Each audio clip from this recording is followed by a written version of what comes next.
thorns on his brow and his face was bleeding. And they laughed at him and they spit on him and they mocked him. And with one snap of his finger, 72,000 angels had already drawn their swords ready to come to his rescue and wipe this planet out of existence in the universe. And Jesus said, no, to this end was I born. Said, well, that doesn't differentiate Christ much from a whole sequence of dying and resurrecting mythological gods. And of course, people have made that claim in comparative religion. Joseph Campbell did that, and Jung to a lesser degree, I would say, but Campbell did that. But the difference, and C.S. Lewis pointed this out as well, the difference between those mythological gods and Christ was that there's a representation of, there's a historical representation of his existence as well. Now you can debate whether or not that's genuine.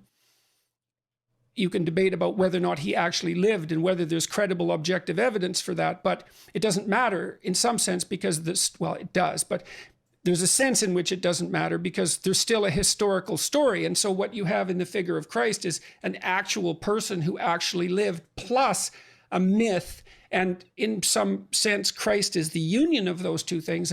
The problem is I probably believe that, but I don't know. I'm amazed at my own belief and I don't understand it. Like, because I've seen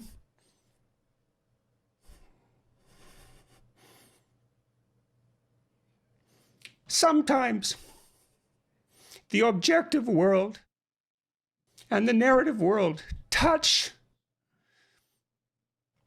You know, that's Jungian synchronicity. Yeah. And I've seen that many times in my own life. And so in some sense, I believe it's undeniable. You know, we have a narrative sense of the world. For me, that's been the world of morality. That's the world that tells us how to act. It's real. Like, we treat it like it's real. It's not the objective world. But the narrative and the objective world touch. And the ultimate example of that, in principle, is supposed to be Christ. But I don't know what to, that seems to me oddly plausible. Yeah. But I still don't know what to make of it. It's too, partly because it's too terrifying a reality to fully believe. I don't even know what would happen to you if you fully believed it.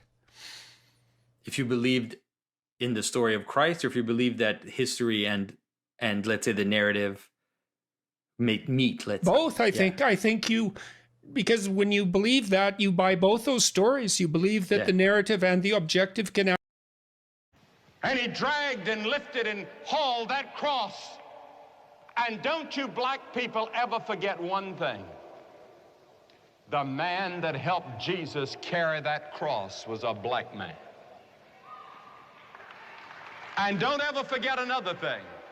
Jesus belongs to Africa as much as he does to Europe and Asia. He was born in that part of the world that touches Africa and Asia and Europe, and Jesus was not a white man like me, nor was he as black as some of you. We don't know what the color of his skin, but it must have been a dark color like the people of his day, because he was a man like them. Don't ever say it's a white man's religion or a black man's religion. It's a world religion. He belongs